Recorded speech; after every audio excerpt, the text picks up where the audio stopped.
ಬೇರೆಯವನ ಜೊತೆ ಫಿಕ್ಸ್ ಆಗಿತ್ತು ಆಕೆಯ ಮದುವೆ. ಇನ್ನೇನು 27ಕ್ಕೆ ನೂತನ ಸಂಸಾರ ಮಾಡಬೇಕಾಗಿತ್ತು.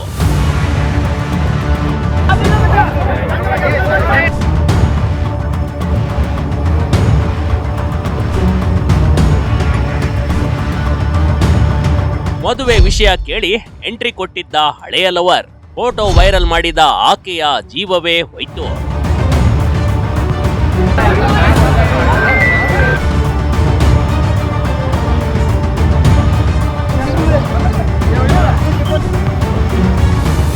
ನಮ್ಮ ಯುವತಿಯರಿಗೆ ಅದೇನಾಗಿದೆಯೋ ಗೊತ್ತಿಲ್ಲ ಕಣ್ರಿ.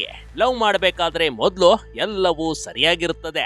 ಆದ್ರೆ ಲವ್ ಮಾಡಿ ಎಲ್ಲ ಮುಗಿದಾದ್ಮೇಲೆ ಅವನು ಬೇಡ ಅಂತ ಹೊರಟು ಹೋಗ್ಬಿಡ್ತಾರೆ. ಆದ್ರೆ ಇಲ್ಲೊಂದು ಯುವತಿಯ ಬಾಳಲ್ಲಿ ಒಂದೆಡೆ ಹೊಸ ಮದುವೆ, ಮತ್ತೊಂದೆಡೆ ಹಳೆ ಲವರ್ ಕಾಟ. ಎರಡರ ಮಧ್ಯೆ ಮಾನಕ್ಕೆ ಭಯ ಬಿದ್ದವಳು ಜೀವವನ್ನೇ ಕಳೆದುಕೊಂಡಿರುವ ಘಟನೆ ಇದು.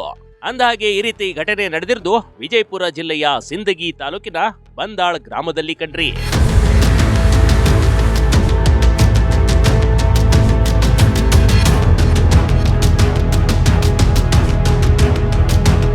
ಜನರೆಲ್ಲ ಸೇರಿದ್ದಾರೆ. ಹೆತ್ತಮ್ಮಳ ಕಣ್ಣಲ್ಲಿ ಕೋಪ ಮತ್ತು ಕಣ್ಣೀರಿದೆ. ಜನರು ಏನಾಯ್ತೋ ಏನೋ ಅಂತ ಗುಂಪು ಗುಂಪು ಸೇರ್ತಿದ್ದಾರೆ. ಆದ್ರೆ ಸಿಂದಗಿ ತಾಲೂಕಿನ ಬಂದಾಳ್ ಗ್ರಾಮದಲ್ಲಿ ನಡೆಯಬಾರದ ಘಟನೆ ಒಂದು ನಡೆದು ಹೋಗಿದೆ ನೋಡಿ.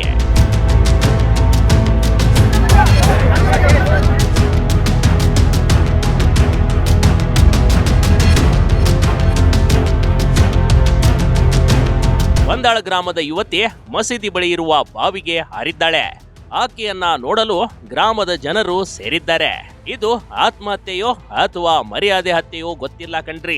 ಜನರಿಗೆ ಮಾತ್ರ ಗೊತ್ತಿರೋದು ಫೋಟೋ ವೈರಲ್ ಆದ ಕಾರಣ ಯುವತಿ ನೀರಿಗೆ ಹಾರಿದ್ದಾಳೆ ಅಂತ ಹೇಳ್ತಾ ಇದ್ರು. ನನ್ನ ಮಗಳಿಗೆ ಒಟ್ಟು ನ್ಯಾಯ ಬೇಕ್ರಿ. ಮಗಳಿಗೆ ಏನಾಗ್ಯದ್ರಿ? ಬಾಯಾಗ ಬಿದ್ದಾಳ್ರಿ. ಎದರ ಸಂಬಂಧ ರೀ? ಫೋಟೋ ಬಿಟ್ಟ ನಾವು ಮೊಬೈಲ್ ಅದು ನೋಡ್ಯಾಡ್ರಿ ಹ್ಯಾಂಗ ಮಾರಿ ತೋರಿಸ್ತಿತ್ತು. ಎಂಗೇಜ್ಮೆಂಟ್ ಆಗೋದದ್ದು.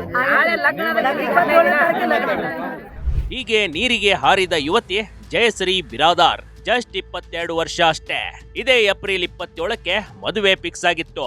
10 ಲಕ್ಷ ರೂಪಾಯಿ ಸಾಲ ಮಾಡಿ ಮದುವೆಗೆ ಎಲ್ಲಾ ತಯಾರಿ ಮಾಡ್ಕೊಂಡಿದ್ರು. ಲಗ್ನ ಪತ್ರಿಕೆ ಊರಿಗೆಲ್ಲ ಹಂಚ್ಕೊಂಡು ಬಂದಿದ್ರು. ಆದ್ರೆ ಯಾವನೋ ಫೋಟೋ ವೈರಲ್ ಮಾಡಿದ್ದಕ್ಕೆ ಯುವತಿ ಬಾವಿಗೆ ಹಾರಿದ್ದಾಳಂತ ಅಕ್ಕಪಕ್ಕದ ಮನೆಯವರು ಹೇಳ್ತಾರೆ ಕೇಳಿ. ಎಲ್ಲ ಸಂತಿ ಮಾಡೀವ್ರಿ.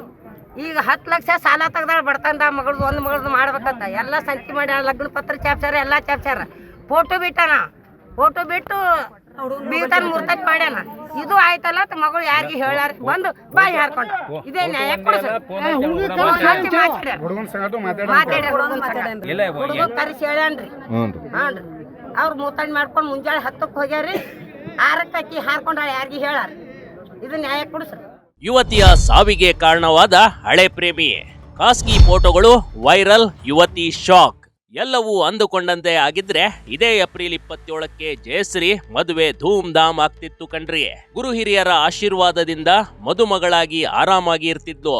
ಆದ್ರೆ ಪಾಪ ಜಯಶ್ರೀಗೇನು ಗೊತ್ತು ಹೇಳಿ. ಆಕೆಯ ಹಳೆ ಲವರ್ನೇ ಈಕೆಯ ಬಾಳಲ್ಲಿ ದೊಡ್ಡ ವಿಲನ್ ಆಗಿ ಬರ್ತಾನೆ ಅನ್ನೋದು. ಎಲ್ಲವೂ ಚೆನ್ನಾಗಿ ನಡೆದಿರ್ಬೇಕಾದ್ರೆ ಈಕೆಯ ಮದುವೆ ವಿಚಾರ ಹಳೆಯ ಲವರ್ ಶ್ರೀಶೈಲ್ನ ಕಿವಿಗೆ ಬಿದ್ದಿತ್ತು. ಇದು ಸಹಿಸೋಕೆ ಆತನಿಗೆ ಆಗಿರ್ಲಿಲ್ಲ ನೋಡಿ. ಹೇಗಾದ್ರೂ ಮಾಡಿ ಮದುವೆ ಮುರಿಯಬೇಕೆಂದು ಹೇಳಿ ಲಗ್ನ ಪತ್ರಿಕೆಯಲ್ಲಿರುವ ನಂಬರ್ ಕಲೆಕ್ಟ್ ಮಾಡ್ಕೊಂಡಿದ್ದ. ಹುಡುಗನ ಮನೆಯವರ ಹತ್ತಿರ ಹುಡುಗನ ಮೊಬೈಲ್ ನಂಬರ್ ಕೂಡ ಕಲೆಕ್ಟ್ ಮಾಡ್ಕೊಂಡಿದ್ದ. ಜಯಶ್ರೀ ಜತೆಗಿರುವ ಎಲ್ಲ ಫೋಟೋಗಳನ್ನ ಮೊಬೈಲ್ಗೆ ಕಳಿಸೇ ಬಿಟ್ಟ ನೋಡಿ.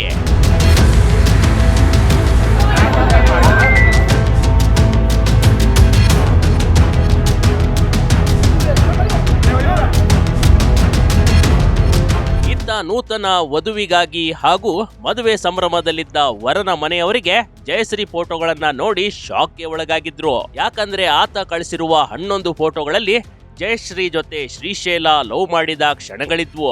ಎಲ್ಲಿವರೆಗೂ ಅಂದ್ರೆ ಪದೇ ಪದೇ ಬೇರೆ ಬೇರೆ ಕಾರ್ನಲ್ಲಿ ಇಬ್ರು ಪ್ರಯಾಣ ಮಾಡಿದ್ದಾರೆ. ಮುತ್ತು ಕೊಡಬೇಕಾದ್ರೆ ಫೋಟೋ ತೆಗೆಸ್ಕೊಂಡಿದ್ದಾರೆ. ಆಕೆಯ ತೊಡೆಯ ಮೇಲೆ ಈತ ಮಲಗಿರುವ ಫೋಟೋ, ಹೀಗೆ ವಿವಿಧ ಖಾಸಗಿ ಕ್ಷಣದಲ್ಲಿ ತೆಗೆದಿರುವ ಫೋಟೋಗಳಿವೆ. ಇದನ್ನ ನೋಡಿದ್ಮೇಲೆ ಮದುವೆ ಗಂಡಿನ ಮನೆಯವರು ಮದುವೆಯನ್ನ ಕ್ಯಾನ್ಸಲ್ ಮಾಡ್ಕೊಂಡಿದ್ದಾರೆ. ಆಗ್ಲೇ ನೋಡಿ ಹುಡುಗಿ ಮನೆಯವರಿಗೂ ನಮ್ಮ ಮಗಳು ಜಯಶ್ರೀ ಮೊದಲು ಬೇರೆ ಹುಡುಗನೊಂದಿಗೆ ಲವ್ ಮಾಡೋ ವಿಚಾರ ಗೊತ್ತಾಗಿತ್ತು ಕಣ್ರಿ.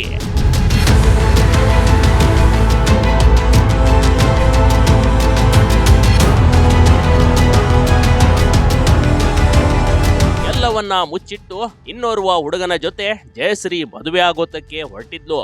ಆದ್ರೆ ಇತ್ತ ಮನೆಯಲ್ಲಿ ವಿಚಾರ ಗೊತ್ತಾಗಿ ಮದುವೆಯು ಮುರಿದು ಬಿದ್ದಿದ್ದರಿಂದ ಮನನೊಂದು ಜಯಶ್ರೀ ಆತ್ಮಹತ್ಯೆ ಮಾಡಿಕೊಂಡಿದ್ದಾಳೆ ಅಂತ ಮೇಲ್ನೋಟಕ್ಕೆ ಹೇಳಲಾಗ್ತಾ ಇದೆ. ಆದ್ರೆ ಈ ಬಗ್ಗೆ ಸರಿಯಾದ ತನಿಖೆ ಆಗ್ಬೇಕು. ಬಂದಾಳ್ ಗ್ರಾಮದ ಮದೀನಾ ಮಸೀದಿ ಪಕ್ಕದ ಬಾವಿಯಲ್ಲಿ ಶವವಾಗಿ ಜಯಶ್ರೀ ಪತ್ತೆಯಾಗಿದ್ದಾಳೆ. ಆದ್ರೆ ಮೃತ ಯುವತಿ ಜಯಶ್ರೀ ಪೋಷಕರು ಶ್ರೀಶೈಲನನ್ನ ಬಂಧಿಸುವಂತೆ ಆಗ್ರಹಿಸುತ್ತಿದ್ದಾರೆ. ತಮ್ಮ ಮಗಳ ಸಾವಿಗೆ ಆತನೇ ಕಾರಣ ಅಂತ ಆರೋಪ ಕೂಡ ಮಾಡ್ತಿದ್ದಾರೆ ಕಣ್ರಿ. ಅದೇನೇ ಇದ್ರೂ ಇದೊಂದು ಮರ್ಯಾದೆ ಹತ್ಯೆನಾ ಅಥವಾ ಸ್ವಯಂ ಪ್ರೇರಿತ ಆತ್ಮಹತ್ಯೆನ ಅನ್ನೋದು ತನಿಖೆಯಲ್ಲಿ ಗೊತ್ತಾಗಬೇಕಾಗಿದೆ. Big TV Karnataka, Vijayapura.